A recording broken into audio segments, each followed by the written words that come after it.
Selamat datang di Pojok Santai. Sebelum Anda mendengarkan audiobook ini, kami menginformasikan bahwa channel ini adalah review audio dari buku yang ada di Indonesia. Untuk membaca keseluruhan buku ini kami menyarankan membeli buku aslinya di toko buku kesayangan Anda, baik offline maupun online. Keberadaan channel ini dimaksudkan untuk membantu Anda mendapatkan pengetahuan dari buku-buku kesayangan Anda. Jangan lupa untuk subscribe, like, dan komen.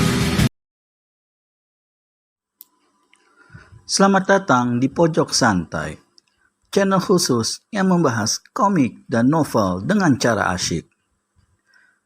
Adipati Setaboga tentu saja kesal karena ada sosok tak diundang, apalagi tak dikenalnya, berani kurang ajar di rumahnya. Nampaknya pertarungan seru tak terhindarkan lagi. Ayo diburu keseruannya di video ini. Rahang-rahang Setaboga bertonjolan. Jari-jari tangannya diremas-remaskannya satu sama lain. Sesaat kemudian, kelihatanlah jari-jari tangan itu menjadi merah. Warna merah terus menjalar sampai sebatas siku. Enji Kurap yang kesasar, hari ini terima nasibmu, harus mati oleh pukulan Waisi Geniku. Tangan kanannya merah itu dipukulkan ke muka. Selarik angin yang tidak terkirakan panasnya menggebu ke arah si pemuda. Tubuh si pemuda berkelebat. Wus! Buah! Ah! Istri Setaboga menjerit. Dinding di muka mana pemuda itu tadi berdiri hancur berlubang dan menjadi hitam hangus. Orang yang diserang kelihatan di sudut ruangan sebelah kanan asik-asikan menyedot cerutu. Dada Setaboga menjadi sesak oleh amarah yang meluap. Siapa kau sebenarnya? Bentak Adipati Linggarjati ini. Si pemuda batuk-batuk lalu cabut cerutunya dari sela bibir. Namaku, ujarnya. Asalkan kau tidak tahu. Setan alas. Si pemuda tertawa menanggapi makian itu. Namaku Tapak Luwing, katanya. Aku datang untuk menyerahkan sebagian dari uang pungutan pajak di desa Bojonipah. Nih, terimalah. Si pemuda mengeruk saku bajunya. Sesuatu dalam genggamannya kemudian dilemparkannya ke arah Adipati Setaboga. Laki-laki ini cepat menghindar dan lambaikan tangan kanannya. Benda yang dilemparkannya ternyata adalah kira-kira selusin kalajengking yang saat itu sudah mati dan bertebaran di lantai. Istri Setaboga memekik, lalu lari ke dalam kamar.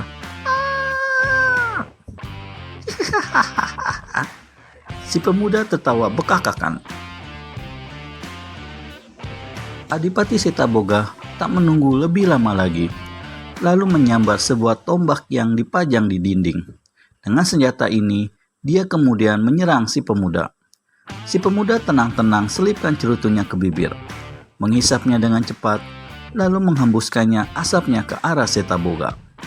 Adipati ini terpaksa melompat ke samping sekali lagi, karena asap cerutu itu mengandung tenaga dalam dan menyambar ke arah kedua matanya. Dari samping, kini Setaboga melancarkan serangan. Tombak di tangannya membabat kian kemari. Tangan kiri melakukan pukulan-pukulan tangan kosong jarak jauh beberapa kali berturut-turut. Inilah jurus kitiran dan alu sambung menyambung. Jurus ini biasanya dilaksanakan dengan memakai pedang. Tapi dengan tombak pun kehebatannya tidak olah-olah. Tapi betapa terkejutnya Setaboga ketika si pemuda dengan tertawa-tawa berkata, "Ah, cuma jurus kitiran dan alu sambung menyambung, siapa takut? Sambuti serangan balasan ini Setaboga." Demikianlah, meskipun diserang, tapi si pemuda bukannya mengelak, malahan menyambung dengan serangan pula. Ini jurus membuka jendela memanah rembulan Setaboga, kata si pemuda.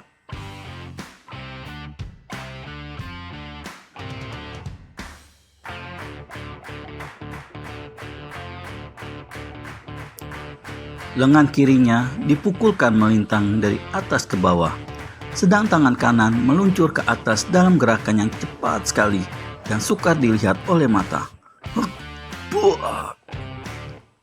Tombak di tangan Setaboga terlepas mental karena lengannya kena dibabat oleh lengan lawan. Suara ngek yang keluar dari tenggorokannya adalah akibat urat besar di bawah dagunya telah kena ditotok oleh si pemuda.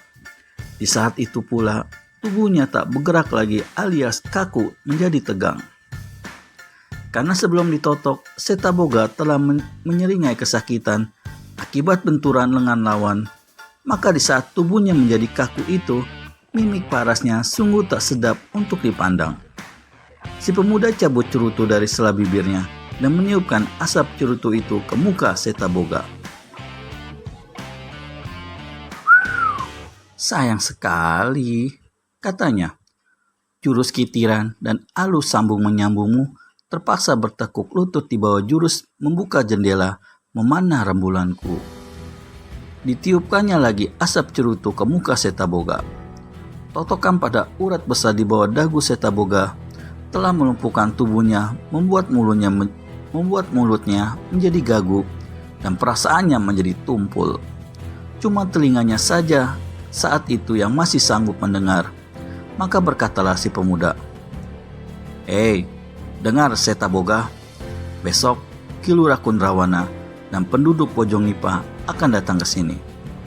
Kalau nasibmu baik, kau akan mereka seret ke hadapan raja di kota raja.